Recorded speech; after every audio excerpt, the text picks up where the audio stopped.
मेरा मन में संकल्प आया था कि कोई अंधा मजिस्ट्रेट नहीं है, अंधा मजिस्ट्रेट तो होना इंडिया में कोई अपना एक कोई तो नई चीज़ दे के जाए अपन भारत को। तो मन में संकल्प आया था केवल 2008 में।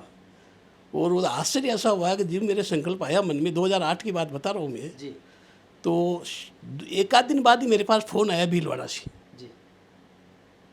उस टाइम में एडमिशन देता नहीं था किसी को, वैकेंसी आने के बाद में एडमिशन नहीं देता था। 2008 की स्थिति ये थी।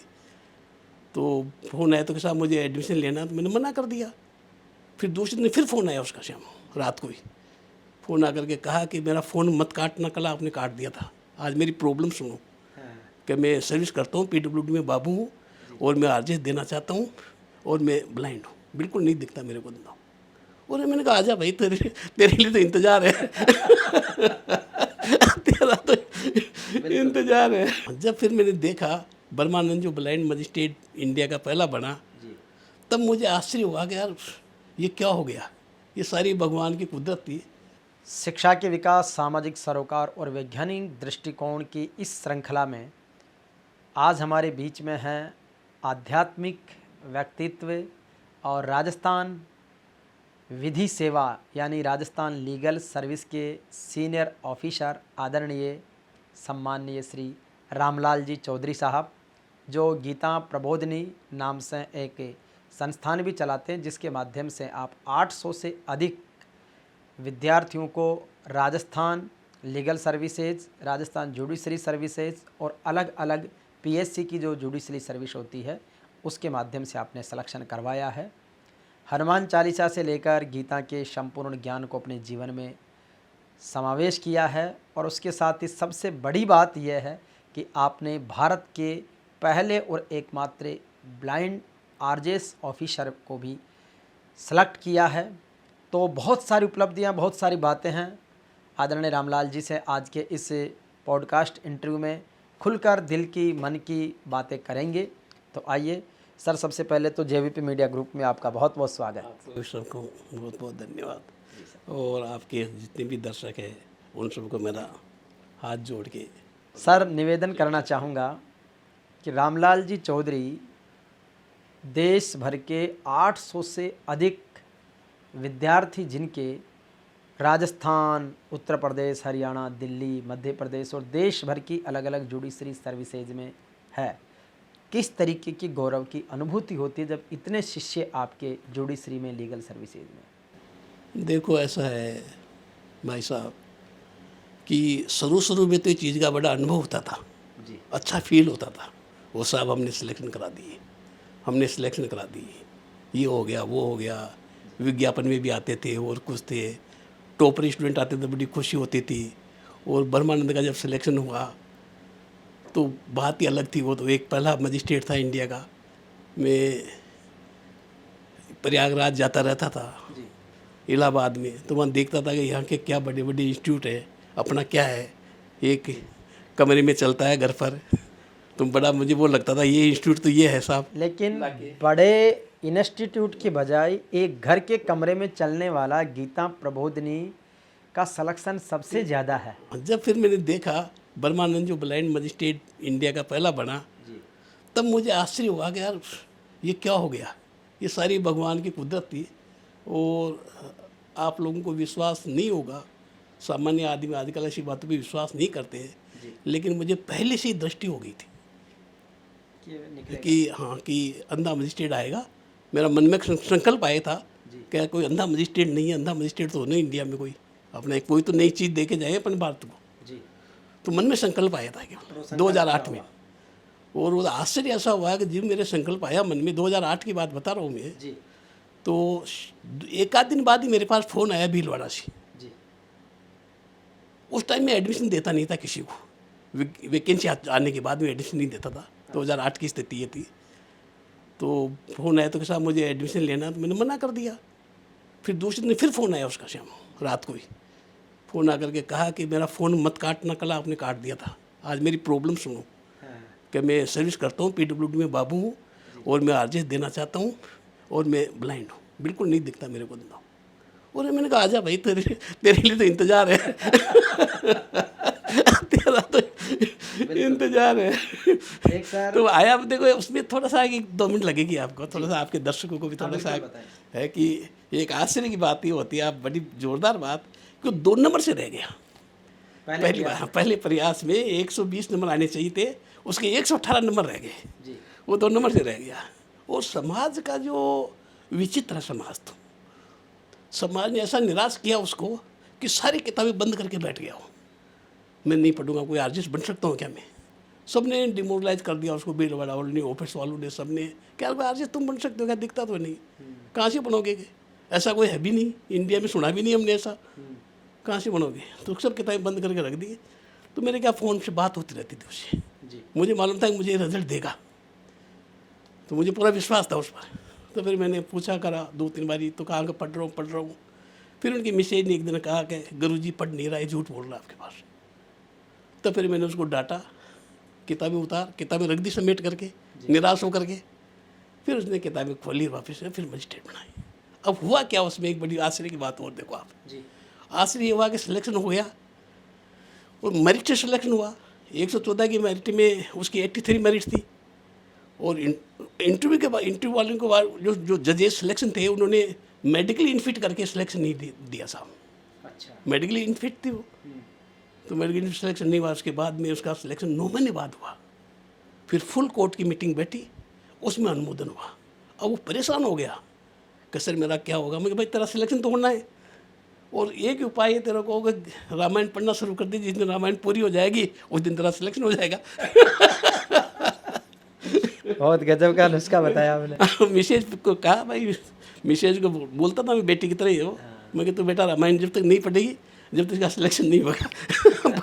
9 महीने बाद आया। तो गीता रामायण का आप महत्वपूर्ण ग्रंथ मानते ये हैं। तो प्रसाद की ग्रंथ है, गीता रामायण आप पढ़ो तो मालूम पड़ेगा वास्तव में कि क्या ग्रंथ है ये। अद्भुत जीवन। अपना अद्भुत जीवन है, मतलब सब कुछ बदल जाएगा। एक बात मैं आना चाहूँगा कि हर व्यक्ति अपने जीवन में अपनी सफलताओं का अक्ष अपनी संतान में देखता है।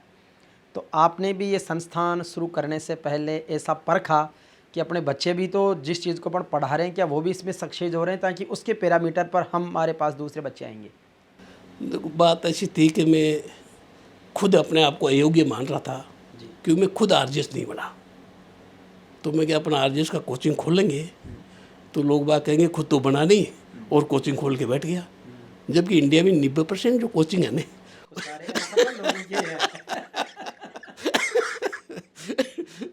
लेकिन वो अनुभवी हो जाते हैं, उनको असफल नहीं कर सकते। असफल नहीं कर सकते, वो अनुभवी लोग होते हैं। अनुभवी लोग हैं, तो रहता ही है असफल हो जाए, यही रहता था। लेकिन फिर जब बच्चा सफल हुआ, और उसके साथ ही बच्चे के साथ में सुनील गोयल और हुआ, 2 मजिस्ट्रेट बने मेरी गाइडेंस के अंदर। सुनील गोयल टॉपर रहा, राजस्थान का 2nd टॉपर, अच्छा। और रिटर्न का तो बहुत बड़ा टॉपर था।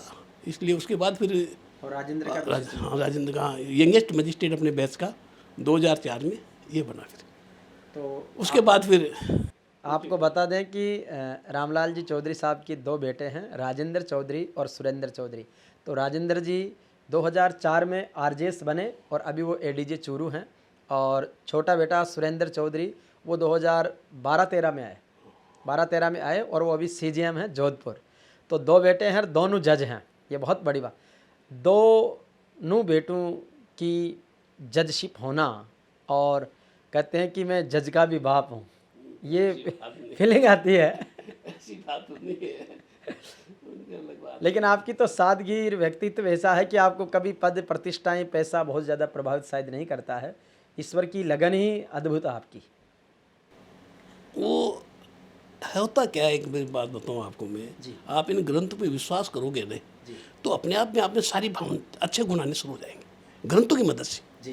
त्याग भावना आना शुरू हो जाएगी, और सच्चाई बोलना आ जाएगी, साधारण जीवन जीना आ जाएगा, मतलब किसी तरह का दिखावा नहीं रहेगा, सत्य बोलोगे, तो ये सारी चीज़ें अपने आप आती है, ग्रंथ अपने आप देता है। 71 साल की उम्र आज आपकी, और 71 साल की उम्र में आपका चेहरे का तेज, आपका व्यक्तित्व, आपके सादगी भरे कपड़ों में भी एक विशिष्ट व्यक्तित्व लगता है, बिना किसी दिखावे के।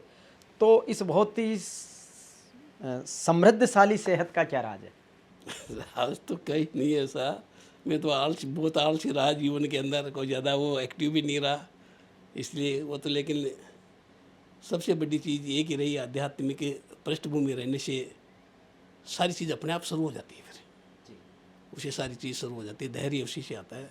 और जो विशेष जो प्रोत्साहन मिला, जो विशेष चीज़ हुई वो ये हुई कि जो मैंने इंस्टीट्यूट का नाम रखा ना, गीता प्रबोधिनी, ये क्या रामसुख दास जी स्वामी जी की अंतिम पुस्तक है। इनकी बहुत ही अच्छी पुस्तक है साधक संजीवनी। और साधक संजीवनी के बाद में 20 साल बाद, साधक संजीवनी उनके जीवन काल के 20 साल पहले लिख चुके थे वो। और जो अंतिम 20 साल बचे उसमें फिर उन्होंने नए विचार आए गीता जी पर, वो प्रबोधिनी पे दे रखे थे सर, गीता प्रबोधिनी थी। तो उसके नाम से मैंने, उनके नाम से, स्वामी जी के नाम से व्यापारिक प्रयोग नहीं कर सकते, लेकिन पुस्तकों के प्रचार के लिए छूट थी, इसलिए पुस्तक का नाम रखा, पुस्तक के आधार पर नाम रखा कोचिंग का। तो यही प्रेरणा मिली मेरे को कि गीता जी का नाम बदनाम नहीं हो जाए, वो प्रेरणा आती थी अंदर से। हाँ, अंदर से प्रेरणा आती थी। हाँ, अंदर से प्रेरणा ही आती थी कि यार अपन नाम ऐसा रखा है तो वो कम से कम हर तरह से वो नहीं हो जाए, मतलब। तो जब से मैंने कोचिंग खोला, जब मेरी फीस 10,000 थी और आज तक 10,000 है। कितने साल पहले आपने कोचिंग खोला? 2005 में। 2005 से लेके 2025 तक कोई फीस में परिवर्तन नहीं है? वही 10,000 लाख। और अब तो मैंने निश्चय कर चुका भी 4 महीने से फ्री पढ़ाने का, अब कोई वो रहा नहीं। लेकिन इसमें जब बहुत ज़्यादा संख्या बढ़ जाती है तो उसका बैरिकेड्स कैसे करते हैं आप? वो तो एडजस्ट हो जाते हैं। मेरे क्या है कि जो बच्चे कहीं मकान की सीढ़ियों पे बैठ जाते हैं, सब जब, मतलब वो मैंने एक्सटेंशन काउंटर लगा रखे थे, वो मैंने सीढ़ियों पे बैठ के पढ़ते थे बच्चे, बाहर बैठ जाते थे, और कुछ सब जगह। हाँ, मतलब जब इसमें बढ़।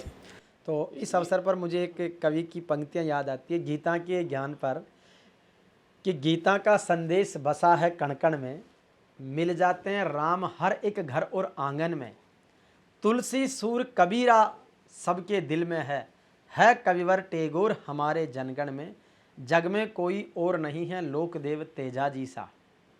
आखिरी पंक्ति में ध्यान देना कि जग में कोई और नहीं है लोकदेव तेजाजी सा, क्योंकि उनका हर बलिदान सभी से अच्छा है, इसलिए मेरा भारत देश महान सभी से अच्छा है।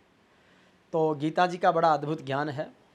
दूसरी बात करूंगा सर, किस तरीके से आध्यात्मिक जीवन की पारिवारिक पृष्ठभूमि मिली दादाजी से, संतों से, परिवार से, पिताजी से, माताजी से? मुख्य रूप से दादाजी और पिताजी से मिली। हमारे गांव में मंदिर था, आधा किलोमीटर दूर है हनुमान जी का मंदिर। तो वहाँ पर जाकर गाँव के बाहर मंदिर, गांव मेरा गंगाती कला है और तहसील मौजूदाबाद पर है और जिला दूदू था, लेकिन अब दुर्भाग्य से जयपुरी बोलना पड़ेगा।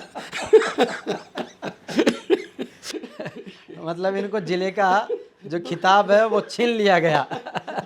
दुख तो ही वो एक आश्चर्य है कि आश्चर्य है जी। अच्छा, तो गंगाती में ही दादाजी जो नाम आपने, छोटू राम जी, और पिताजी का नाम श्री सूरजकरण जी, जो पटेल जी भी रहे, सरपंच रहे, 30 साल सरपंच रहे। तो दादाजी से मंदिर जाने का किस तरीके से क्रम आध्यात्मिक रूप मिला? मेरा शाम का नियम था भाई, जाके दीपक जला के आना जी, दीपक अगरबत्ती करके आना। तो फिर वो उससे फिर और सुबह जाए तो फिर हनुमान चालीसा पढ़ना करने का रहा, जो वहाँ का इष्ट वो ही रहा। और मेरे तो आप सभी दर्शकों को हाथ जोड़ के निवेदन है कि अपना जो पैतृक इष्ट है वो आपका सबसे बड़ा कल्याण करेगा। पैतृक इष्ट को मत बोलो, वहाँ क्या है कि अपने पीढ़ी दर पीढ़ी पूजा होती है अपने बुजुर्गों की, तो उसका फल सबसे ज़्यादा प्रभावकारी फल पैतृक देवता देगा आपको। लोकदेव जैसे हमारे राला बाबा धाम का इष्ट है, तो उसको मैंने महसूस किया है। कई सारे बड़े कार्यक्रम, बड़े संकल्प राला बाबा धाम की कृपा से हुए हैं। तो बिल्कुल आज ये बात प्रमाणित भी हो गई कि आपके गांव का, आपका जो पारिवारिक इष्ट है वो जल्दी फल देता है। गवर्नर साहब का जो आपने इंटरव्यू लिया, हाँ, सत्यपाल मलिक साहब को मैं तो गांव लेकर गया। राला बाबा धाम की जो लीलावत घोड़ी पर प्रतिमा बनी है उसका लोकार्पण माननीय महामहिम सत्यपाल जी से ही करवाया। तो जैसे मंदिर का क्रम ये चला आपका, बालाजी का मंदिर था, ग्रामीण बेल्ट से उठ के आप भी आए, तो वो ज़्यादा मुझे अच्छा लगता है। जो हर एक आदमी, जो भी ग्रामीण बैठ के जितने भी आदमी उठ के आए हैं, मुझे इतने अच्छे लगते हैं कि जिसके कहते हैं देखो उनका मतलब अनायास रूप से मैं उनका प्रोग्राम देखे बिना नहीं रह पाता। कहीं भी और जो भी है, जो भी मिलने वाले उनका, मैं क्या देखो अपने गांव से आकर के हमने एक यात्रा को आप कह जाता रहे थे कि आध्यात्मिकता यात्रा को बता रहे थे।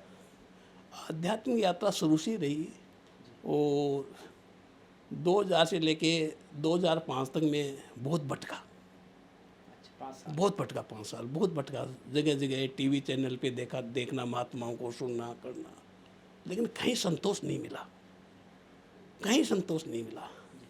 और ये संतोष मिला 2004 नवंबर में जाकर के। फिर मैंने राम सुखदास जी का उस टाइम, हाँ, भास्कर टीवी चैनल था उस टाइम, उस पर प्रवचन आते थे 9:30 बजे से 10 बजे के बीच में। तो मैंने पहला प्रवचन ही सुन के मुझे इतना आश्चर्य हुआ कि वास्तविक संत है, इतना आश्चर्य हुआ जिसकी हद नहीं, में देख के दंग रह गया। और उनकी फ़ोटो नहीं आती थी, प्लेट चलती थी, ऋषिकेश, गीता भवन ऋषिकेश।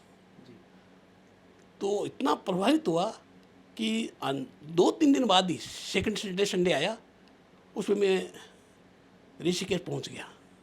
जब उनके दिव्य मूर्ति के दर्शन किए, देखा, ओहो, सबसे पहले तो यही थी मेरी, भाई गुरु बनाने के लिए भटक रहा था, कोई गुरु बने, लेकिन गुरु की वहाँ भी गुरु नहीं बनाते थे वो। तो लेकिन जब मालूम पड़ा कि गुरु बनाना महत्वपूर्ण, सबसे महत्वपूर्ण ये है, गीता जी गुरु है आपकी, कृष्ण वंदे जगत गुरु, कृष्ण भगवान गुरु है, विश्व जगत के गुरु, तो हम जगत से बाहर नहीं है, तो पुस्तक गुरु है। गुरु बनाना से के बारे में, बनाने के बजाय गुरु को मानना ज़्यादा ज़रूरी है। किसी को मानो, जब तक आप मानोगे नहीं और गुरु के सिद्धांतों को आसन में नहीं लाओगे, तो एक हमने घमंड और पाल लिया गुरु बना के। हर आदमी गुरु बना लिया, लेकिन गुरु बनाने के बाद क्या परिवर्तन हुआ, कोई अर्थ नहीं रखता। सारी दुनिया गुरु बना के भटक रही है, जबकि जब तक आप गुरु की बातों को मानोगे नहीं और जीवन में नहीं उतारोगे, और वही प्रभाव करते हैं जिसमें गुरु वो होता है जिसमें खुद गुरु गोविंद दोनों खड़े, किसके लागू पाँव, गुरु बलियारी आपके गोविंद दियो बताए। तो ये उस गुरु की बात हो रही है। हर कोई आदमी इस चौपाई को, दोहे को बोल के दुनिया को ठग रहा है। इस गुरु की बात हो रही जो गोविंद से मिला दे, गोविंद को शिष्य के सामने लाके खड़ा कर दिया। तो वो गुरु होता है जो खुद भगवत प्राप्त हो और शिष्य को भगवान से मिला दे। तो ये व्याख्या स्वामी जी की है। वो शिष्य नहीं बनाते थे, लेकिन वो कहते भाई मान लो आप गुरु किसी को, कोई दिक्कत नहीं, मानो और आचरण करो, उतारो, वही गुरु का रूप है। जब आप गुरु बनाने के बाद कुछ जीवन में परिवर्तन ही नहीं तो, और गुरु में के नाम पे ठगाई बहुत ज़्यादा होती है। गुरु होता है जो कुछ नहीं मांगता, लेता शिष्य से, शिष्य को देता ही देता है। शिष्य के मन में जो भाव है ना, वो भाव वो बिना कहे शिष्य के पूरा कर दे, तो वो गुरु होते हैं। गुरु की बड़ी अद्भुत महिमा, और इसीलिए शास्त्रों में मुझे आपके साथ रहते हुए और बात करते हुए इतना आनंद आ रहा है कि मुझे गुरु के बारे में 2 लाइनें आ रही है कि गुरु मेरा जगमग करता तारा हरे, ऐसी ज्योत जड़ाई मारा सदगुरु, मिट गया सकल अंधेरा हरे। तो गुरु की व्याख्या बड़ी अद्भुत है। जैसा कि आपके बारे में जाना कि आप बचपन में एक सामान्य विद्यार्थी रहे 12वीं कक्षा तक, उसके बाद कॉलेज में आकर एक बड़ा परिवर्तन हुआ, आध्यात्मिकता का समावेश भी हुआ, और आप एक होनहार विद्यार्थी के रूप में बाद में टॉपर भी रहे। तो किस तरीके का गंगाती के प्राइमरी स्कूल से लेकर कॉलेज का सफ़र रहा? प्राइमरी स्कूल तो गांव में ही थी, फिर मौजाबाद पढ़े 6ठी से लेके 8वीं तक। तो उस टाइम तो बड़ा संघर्ष का समय था। 5 किलोमीटर पैदल आते थे, पैदल जाते थे, वो बात एक अलग थी। उसके बाद में किशनगढ़ से फिर मैंने एजुकेशन लिया, कॉलेज एजुकेशन, सेकेंडरी एजुकेशन। फिर वहाँ से जा कर के थोड़ा सा समझ आई, यही समझ आई, दिमाग में ही रहा भाई अपन पढ़ तो रहे हैं, लेकिन यदि जीवन में अपन कुछ नहीं किया तो बच्चों को क्या शिक्षा देंगे। ये मूलभूत अपने आप से सवाल आया। हाँ, अपने आप से सवाल आया। तो किसी को बच्चों को कहेंगे भाई पढ़, तो वो कहेगा पापा आपने कौन से तीर गाड़ लिए, आप तो हमेशा ही फर्स्ट के 2 बॉडीगार्ड लेके आ रहे हो। और हमारे को कह रहे हो फर्स्ट आए तो कहाँ से आएंगे। इसलिए फिर मेरे दर्द निश्चित हुआ था। मेरा स्टेटिस का पेपर था 3rd ईयर के अंदर, जी। उसमें जो 100 में से 100 नंबर लाया मैं। ग्रेट। और फिर राजस्थान यूनिवर्सिटी में ला में एडमिशन लिया। तो फिर मन में ये आई कि फर्स्ट डिवीज़न ज़िंदगी में कभी आए नहीं, तो बच्चों को कैसे कहेंगे फर्स्ट डिवीज़न लाओ। फिर मैंने मेहनत करके ला में फर्स्ट डिवीज़न ली। फिर मन में विचार 1979 में 1979 का मेरा फर्स्ट डिवीज़न से ला है। हमारा इमरजेंसी बैच था, अच्छा। बहुत ही सख्त बैच था उस टाइम। और हम राजस्थान से यूनिवर्सिटी में कुल 27 स्टूडेंट ही हम फर्स्ट डिवीज़न आए थे। 27, और उसमें मेरा करीब 62% थे। तो मैं मानता हूँ एक अच्छी पोजीशन में था मैं। फिर बाद में संकल्प आया नौकरी में कि नौकरी कर रहे हैं। लोग करने के बाद आप लोग करने के बाद मेरा LLM किया मैंने, पार्ट फर्स्ट में किया, पार्ट सेकंड के 2 पेपर किए। और एक आश्चर्य की बात बताऊँ आपको, जो भगवत प्रेरणा क्या होती है, कि मेरा लाल लेक्चरर बनने का विचार था। तो मैंने, लेकिन शुद्ध बोलना नहीं आता था, नहीं हिंदी आती ना अंग्रेजी आती। अच्छा। तो फिर मैंने, हाँ उच्चारण शुद्ध नहीं, गांव का रहने वाले उच्चारण शुद्ध नहीं है। मैं क्या बच्चे हंसेंगे, क्या पढ़ेंगे अपने से, अब मजाक और होगी अपनी। तो मैंने यू टर्न कर लिया फिर। अच्छा। कि छोड़ दी फिर LLM, पार्ट सेकंड के बाद छोड़ दी, पूरी नहीं की। 3 पेपर रह गए, नहीं की। फिर मैंने कहा भाई छोड़ो, अब क्या करें, कुछ अपने लिए सबसे अच्छी बात है नौकरी करें। एडवोकेसी भी नहीं चलेगी शुद्ध नहीं बोलने पर, हंसेंगे वकील। तो नौकरी में कोई पूछता नहीं शुद्ध बोलना आता है कि नहीं आता। बाबूगिरी कर लेंगे। तो जेलों की वैकेंसी निकली। जेलों का नाम आजकल जेलों नाम हो गया, उस टाइम नाम एहलिया था। अच्छा, लीगल एडवाइजर। हाँ, लीगल एडवाइजर, लीगल असिस्टेंट था। तो फिर मेरे मन में आया कि अच्छा, पहले राजस्थान टॉप करें था और अब हो गया वो जूनियर लॉ ऑफिसर। मैंने कहा राजस्थान टॉप करें। तो हनुमान जी ने बात रख दी, राजस्थान में पहली पोजीशन आई करें 84 के बैच में। 1984 में रामलाल जी की राजस्थान लीगल असिस्टेंट सर्विस में टॉपर रहे बैच के। Very good. 1984 में। ग्रेट। तो मतलब ये एक बात बताऊँ मैं आपको जी। तो मैं तो आध्यात्मिकता से मैंने जो सोचा वो पाके बताया, मैंने जो सोचा जो। और एक आश्चर्य की बात बताऊँ मैं आपको जी, कि आप जो चाहो वो हो सकता है। ये एक आध्यात्मिक शक्ति है। मतलब मेरे अनुभव सुनाऊँ, इतना टाइम नहीं, शाम हो जाए। बिल्कुल सुनाइए। मतलब नहीं कर, इतना टाइम नहीं है अपने पास। बातें इतनी है कि मेरे को इतना विश्वास है अपने आप के ऊपर कि दुनिया का कैसा भी नास्तिक आदमी हो जी, उसको मैं आस्तिक तो नहीं बना सकता, लेकिन उससे मैं ये कहलवा लूँगा कि भाई तेरा पूजा करना सही है। क्या बात। नास्तिक तो नहीं, आस्तिक नहीं बना सकता नास्तिक को, लेकिन ये उससे कहलवा लूँगा कि इन सफलताओं को गिना करके आध्यात्मिकता का मतलब ऐसी ऐसी चीज़ें हैं। अब पहली चीज़ तो ये देख लो ना आप कि मैं लेक्चरर बनना चाह रहा था, अशुद्ध बोलने का नहीं आया, लेकिन वही बात आ गई, वही पढ़ाना का काम आ गया। और पढ़ाई भी ऐसी वो जो कि स्टूडेंट मुरीद हो गए। ये देखो, ये भगवत कृपा है। वही बात है। और वो बच्चे जानते भी इस चीज़ को कि सर को न तो शुद्ध हिंदी आती न अंग्रेजी आती, लेकिन पढ़ा तो बहुत अच्छा है। अब वो कौन सी शक्ति उनको खींचती है। कई बच्चे बताते हैं कि साहब ऐसी कुछ शक्ति है जो हमारे को खींच लाती है। तो होती है, आध्यात्मिक प्रभाव तो रहता ही रहता है। आध्यात्मिक प्रभाव और त्याग का प्रभाव तो रहता है। ये जो आप इसको चाय प्रसाद कह सकते हैं, क्योंकि जब हम इसको ग्रहण करते हैं तो हम कहते हैं कि प्रकृति और परमात्मा की जय हो, किसान अन्नदाता भगवान की जय हो, भगवती अन्नपूर्णा की जय हो, माता पिता गुरुदेव की जय हो, अनंत कोटि तपस्वी संत महापुरुषों की जय हो। और एक गुरु प्रसाद है, गुरु प्रसाद की जय हो, राम कृपा प्रसाद की जय हो, हरि कृपा प्रसाद की जय हो, देव कृपा प्रसाद की जय हो, कृष्ण कृपा प्रसाद की जय हो, ब्रह्म कृपा प्रसाद की जय हो, विष्णु कृपा प्रसाद की जय हो, शिव कृपा प्रसाद की जय हो। तो आपने अपना नाम तो बोल ही दिया।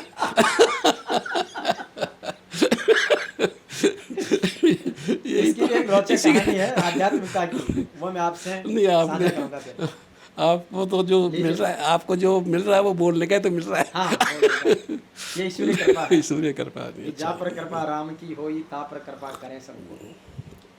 नहीं, इस उम्र में आपने छोटी उम्र के अंदर इतनी अच्छी ऊंचाइयां छूना एक साधारण बात नहीं।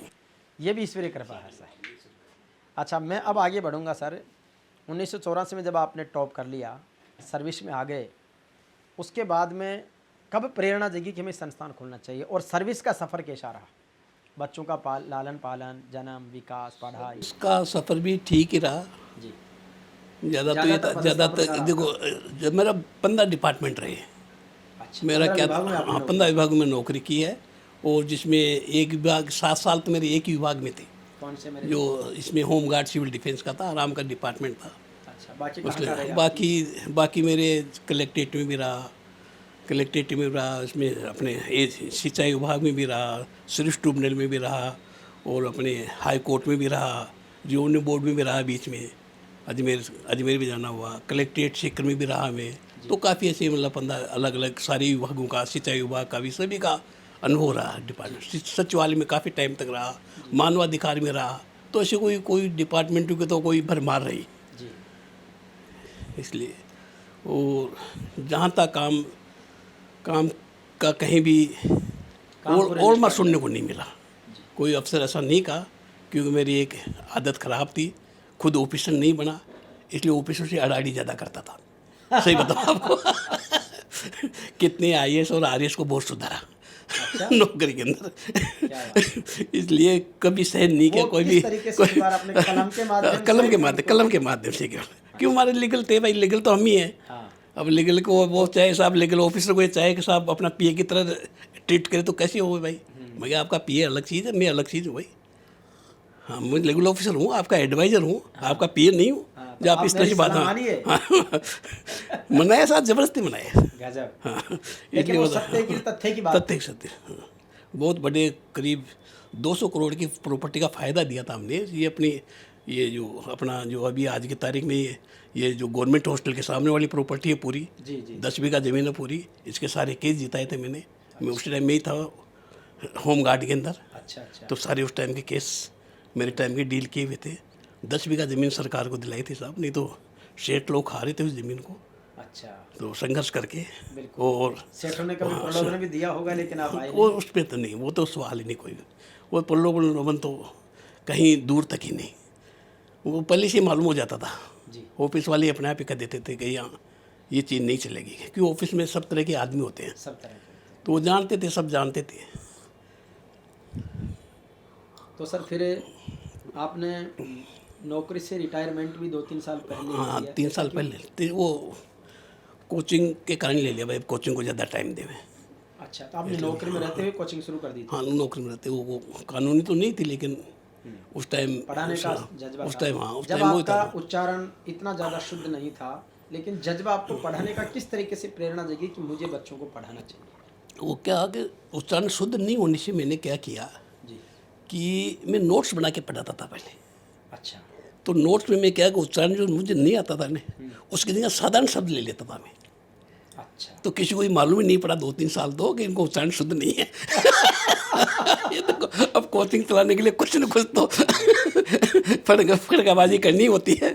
फिर दूसरा ये था, मेरे दिमाग में एक ही चीज़ थी कि अपन कितनी अच्छा पढ़ा दे, इससे कोई रिजल्ट आने वाला नहीं, बच्चे को क्या याद है, यस यस। इस पे जोर रहा मेरा।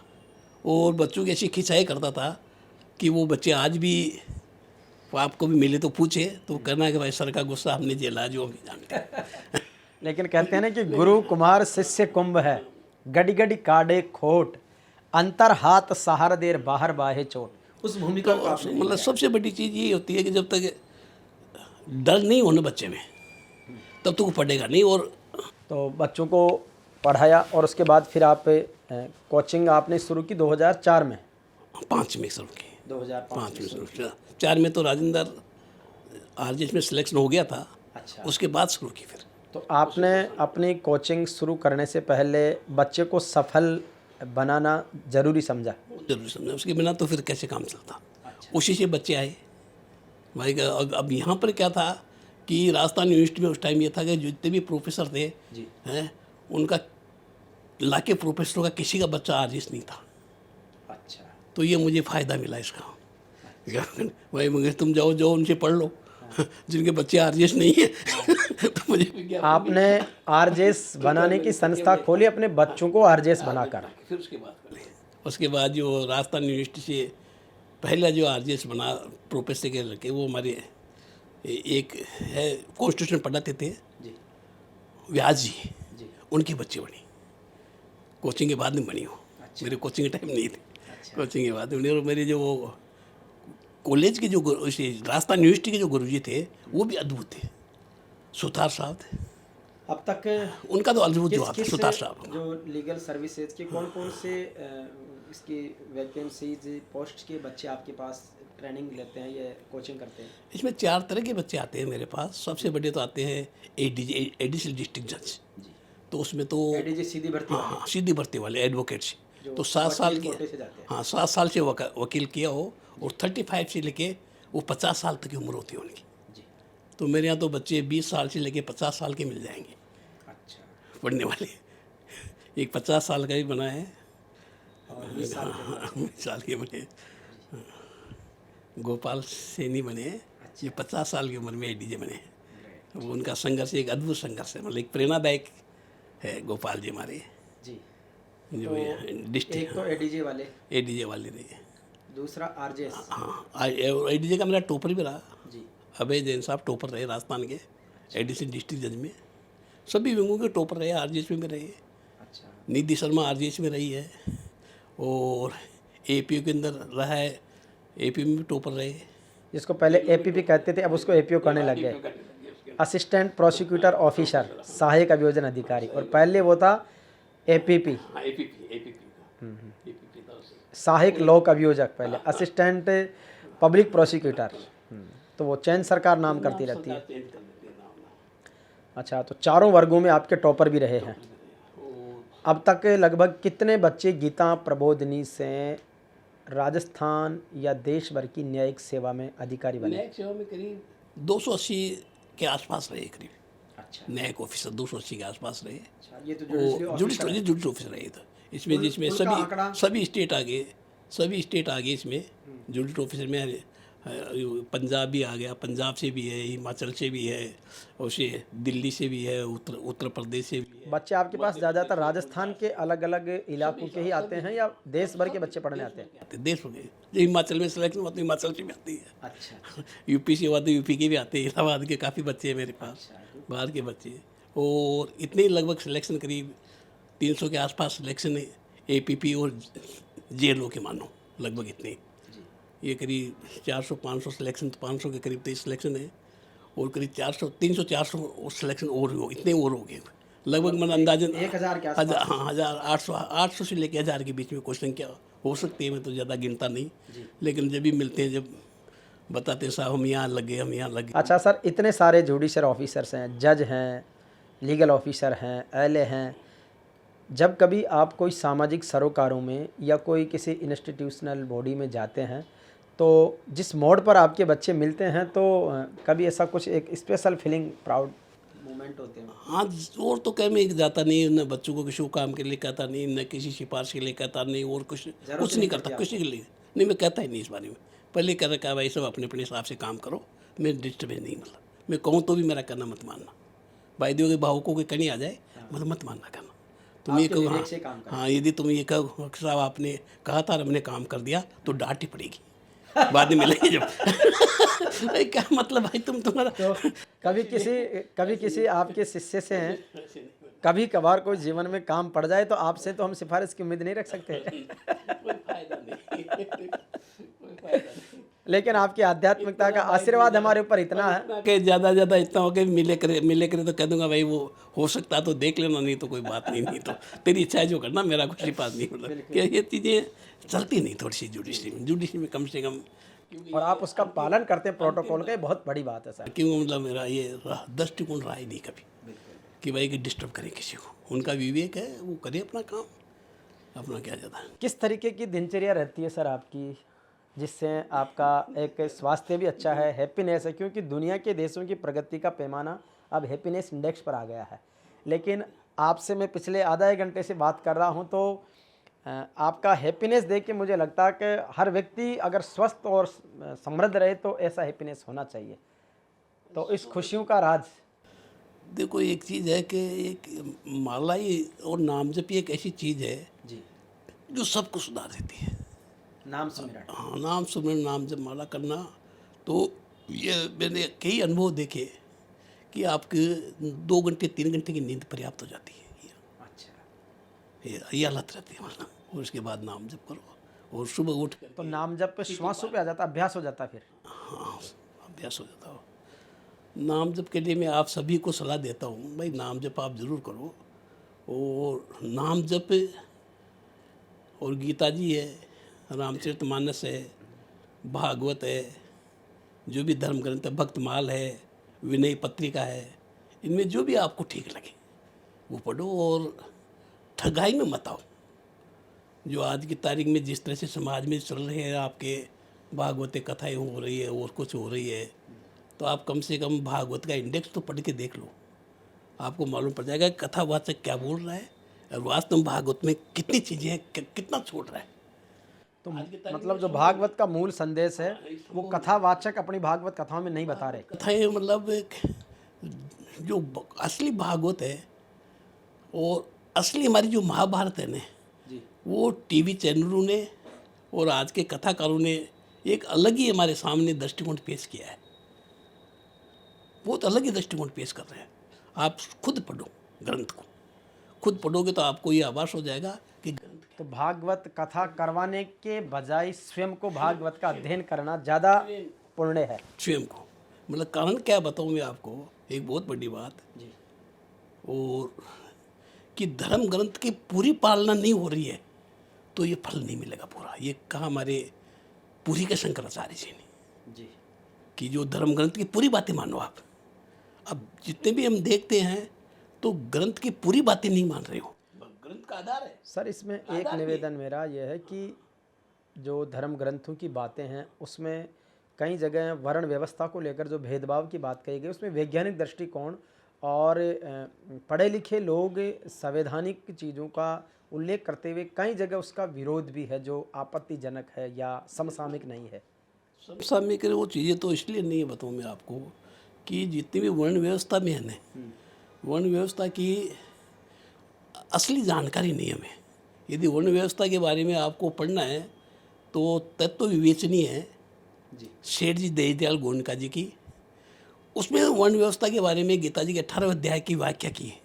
जो वर्ण व्यवस्था हमारे गीता जी है उसमें क्या है, उसकी व्याख्या है, तो वो पढ़िए आप। देखो उस टाइम की जो मतलब ये विवाद अधूरे ज्ञान की वजह से है। पूरा विवाद अधूरे ज्ञान की वजह से सारा पूरा ही बबंडर है। ये राजनीति के देश को पूर्ण रूप से बर्बाद कर दिया। मतलब यहाँ तक है कि जैसे मान ले शूद्र, ऐसी स्थिति खड़ी कर दी इसका अर्थ ही नहीं जानते शूद्र का। जब शूद्र हुआ करते थे वो चारों वर्णों से श्रेष्ठ माना जाता था, ब्राह्मण से सबसे श्रेष्ठ माना जाता था शूद्र उस टाइम। ये भेदभाव ये नहीं है, मतलब ये सेवा तो बड़ी हाँ होती है। हाँ वो सेवा नहीं, यहाँ तक श्रेष्ठ कैसे बताऊँ मैं आपको कि शूद्र का जो है वो यदि मंदिर के ध्वज का दर्शन कर ले उसी में उसको वो फल मिलता है जो एक ब्राह्मण को 4 घंटे पूजा करने के बाद मिलता था। ये समझ नहीं रहने से चीज़ को, अब किसी चीज़ को उनके आफत में हटने के लिए महिलाओं की है, शूद्र की है या द्विज की जो भी व्यवस्था है, इनकी आफत में हटने के लिए धर्म को सरल रूप से पेश किया है। मतलब धर्म ग्रंथ पढ़ने का अधिकार सबको है, सबको है, लेकिन कौन सा ग्रंथ है तो ये जानकारी नहीं। जैसे महाभारत में लिख रखा बाकायदा। लेकिन लंबे समय तक धर्म के नाम पर भेदभाव होते रहे, मंदिरों में प्रवेश निषेध रहे, वो तो सब वो कहीं ये तो मनुष्य के द्वारा ही किया गया भेदभाव है। धर्म का तो विकृत देखो वो है, वो तो रहेगा। वो कारण क्या है कि युग का प्रभाव है। ये हमारा युग जो है उसके कारण वो सारे जो रामचरितमानस के अंदर भागवत में जो कलयुग का वर्णन किया गया है, तो युग प्रभाव के कारण ये है। तो यहाँ हमारे को एक सावधानी रखनी है, सबसे बड़ी बात कि किसी व्यक्ति को दोष नहीं देना है। हाँ, सावधानी रखनी है कि युग का प्रभाव है, युग में ऐसा होगा, धर्म ग्रंथों की आलोचना भी होगी और कुछ भी होगी, सब कुछ होगा ही। क्योंकि युग ऐसा है। नहीं तो रामायण धर्म ग्रंथों के नाम पे रामायण दुकानदारी, ठगाई, व्यापार सब चल रहा है। रामायण महाभारत गलत हो जाए जी। यदि ये नहीं हुए तो रामायण महाभारत, ये तो रामायण महाभारत को सत्य कर एक सरल जीवन के लिए क्या संदेश देना चाहेंगे, आपके जीवन का अनुभव का? सरल जीवन के लिए सरल और सफल दोनों की परिभाषा पूछना चाह रहा हूँ। सरल और सफल जीवन का रामलाल जी चौधरी का क्या मैसेज है? मुख्य यही है कि आप अपना जो भी धर्म ग्रंथ आपको विश्वास है वो एक आधार रखो, बस धर्म ग्रंथ का आधार रखो और अपना इष्ट का आधार रखो। ये दो चीज़ का आधार रखोगे और सत्य बोलो, सत्य बोलो। लेकिन जीवन जीने के लिए तो कई जगह सत्य से विमुख भी होना पड़ता है। नहीं, ये बात मैं आपको बताऊँ जी भाई साहब कि मैं 2005 तक झूठ बोलता था। मैं जानता ही नहीं था झूठ बोलना पाप है। जब 2005 में मालूम पड़ा मुझे तो बहुत आसान काम है। उसके बाद मैंने कभी झूठ नहीं बोली और कोई जरूरत नहीं पड़ती। हाँ, आप चुप रह जाओ, झूठ बोलने की जरूरत नहीं पड़ती। हमारे जयदयाल गोयनका जी जो गीता प्रेस के संस्थापक, उन्होंने तो यहाँ तक कर रखा था कि व्यापारियों को, वो खुद व्यापारी थे, व्यापारियों को कहते थे आप झूठ मत बोलो, झूठ बोले बिना भी आप काम कर सकते हो। भ्रम है सब।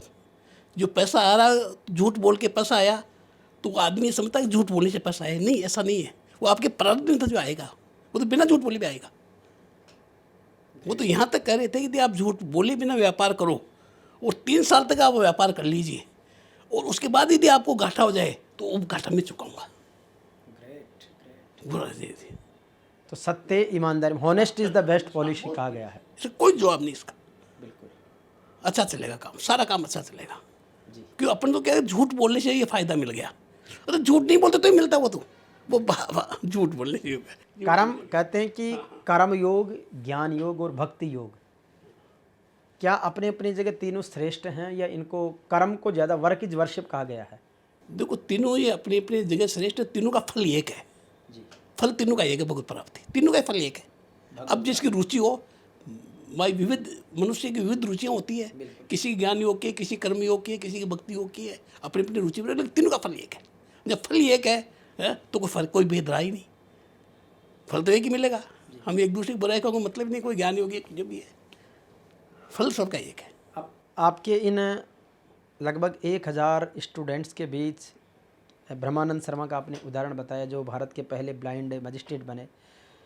ऐसे और कोई 1-2 उदाहरण जिनसे बहुत ज़्यादा आप स्वयं प्रभावित हुए?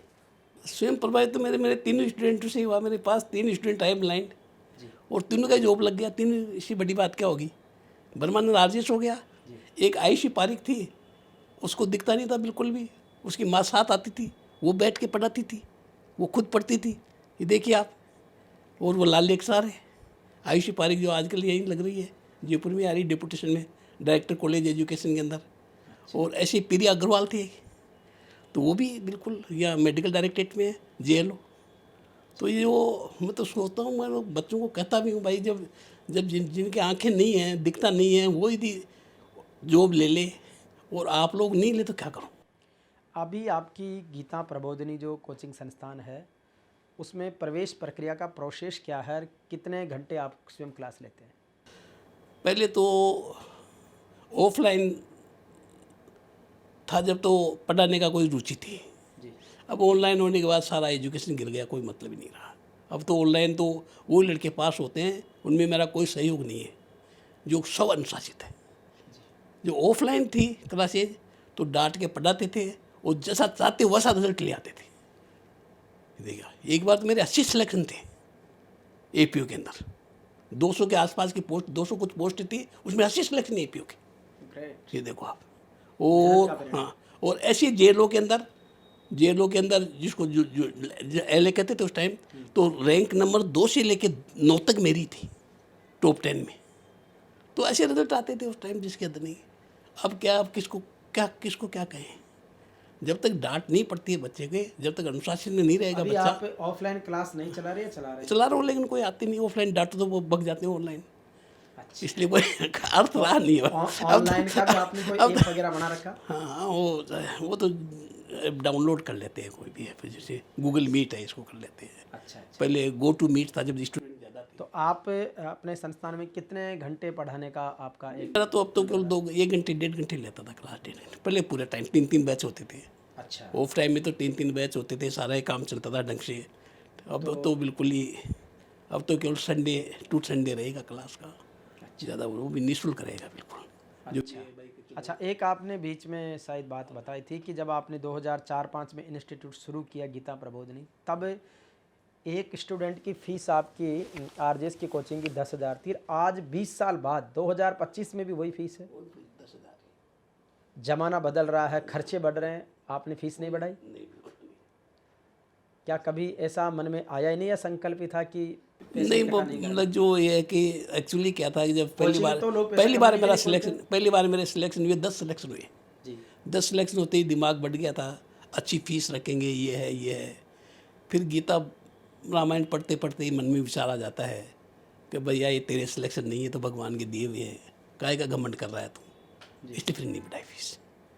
मतलब वो अपने आप स्वतः संकल्प आदमी कर। और बच्चे इतने वेल सेटल्ड किसके लिए? पूत कपूत तो क्यों धन सचे, पूत सपूत तो क्यों धन अब सचे? दोनों बच्चे जॉब कर रहे हैं, क्या दिक्कत है? क्या दिक्कत है, भूमि जॉब इसलिए हाँ इसलिए वो तो 3 जज हैं, साहब के बड़े बेटे जज हैं, बड़ी पुत्र वधू स्कूल प्रिंसिपल है, बेटा छोटा जज है, छोटी बहू जज है। तो साहब का एक अपने आप में बड़ा अद्भुत वो रहता है। अब बच्चे अलग अलग जगह इस पदस्थापन हो गया है, तो किस तरीके से संवाद रहता है परिवार के बीच, बच्चों के साथ में? वो ज़्यादा संवाद बिल्कुल नहीं रहता। अपने काम में बिल्कुल मस्त, मतलब अपने नाम काम जप मेरा में। अपना नाम बिल्कुल ही, मतलब आप तो आश्चर्य करोगे सुन के ही बात करोगे। कोई साल भर में 1 घंटा 2 घंटा भी बात हो जाए, कुल मिला करके तो बात अलग है। 5-5 2-2 मिनट बस इतना ही पूछते हैं, भाई कैसे हो, ठीक है, ठीक काम चल रहा है, ठीक है, खत्म। मिसेज तो हमेशा लड़ती रहती है, फिर बच्चों से बात नहीं करते, ये नहीं करते, उनकी क्या बात करूँ भाई। बात तो करती है बात। अब तू है ना बात करने के लिए। तो इसलिए कोई ज़्यादा एक सफल दाम्पत्य जीवन के लिए आपका अनुभव मैसेज क्या कहना चाहेंगे? क्योंकि वर्तमान में परिवारों में जो दरारें आ रहे हैं ना, वो बहुत ज़्यादा छोटी छोटी बातों पर गुस्सा, क्रोध, झगड़े, तलाक जैसी स्थितियां हो रही है, रिश्तों में विषमता आ रही है, तो उसको लेकर के किस तरीके का चिंतन देना चाहेंगे? देखो, जितना ज़्यादा आप सहन करोगे तभी रहेगा। सहनशीलता ही को बढ़ाओ, इससे कोई उपाय नहीं। तो आज की तारीख में बड़ा दूषित जीवन हो रहा है, तो सहनशीलता बढ़ाओ। सहनशीलता में एक ही संदेश है, पति पत्नी में जो भी पहले कह दे उसकी बात मान लो। सुखी रहना है तो। अगर कोर्ट कचहरी में जाना है तो भैया अपना दिमाग लगाओ, नहीं तो जो पहले कह दे उसी को मान लो। मेरा टाइम ऐसा है कि मतलब मेरा तो काफ़ी ज़्यादा अनुभव है बच्चों की, जो जितनी डिस्टर्ब लाइफ चल रही है मेरे स्टूडेंट्स की देखा है, लड़कों को लड़कियों की, वो उनको बहुत कहता हूँ, मैंने कहा क्या कर रहे हो तुम लोग। लेकिन आप बहुत सौभाग्यशाली सर, आपका भी जीवन सफलतम, अपने बच्चों का जीवन सफलतम, ये ईश्वरीय बड़ी कृपा आपके ऊपर। ये तो आध्यात्मिक कुल देवता का ही प्रभाव मानता हूँ मैं। जो हमारे कुल देवता है उन्हीं का प्रभाव है कि वो साल में एक आध बार टाइम मिले तो गंगा स्नान जरूर कर लिया करो, इसका बड़ा महत्व है। कलयुग के अंदर जो सारे देवता गंगा जी में प्रविष्ट हो रखे हैं, विशेष महत्व गंगा स्नान का, तो विशेष महत्व है। और अपना ग्रंथ पढ़ो। और नाम जप का सर कोई विशेष गुरु मंत्र या भगवान नाम सिमरन, राम राम, जो भी मतलब आपके मन को जो अच्छा लगे उससे ज़्यादा उच्चारण होगा। स्वामी जी कहते हैं जो आपके मन में है वो अच्छा लगे, राम भगवान लगे, के नाम कृष्ण लगे, अनेक हैं, हाँ जो भी है। हाँ, इसलिए जो मंत्र है वो तो विधिवत होता है। और नाम जप आप कभी भी कर सकते हो 24 घंटे। बीमारी में नहाए धोए भी नहीं हो पाई, बीमार हैं तो भी नाम जप चलना चाहिए।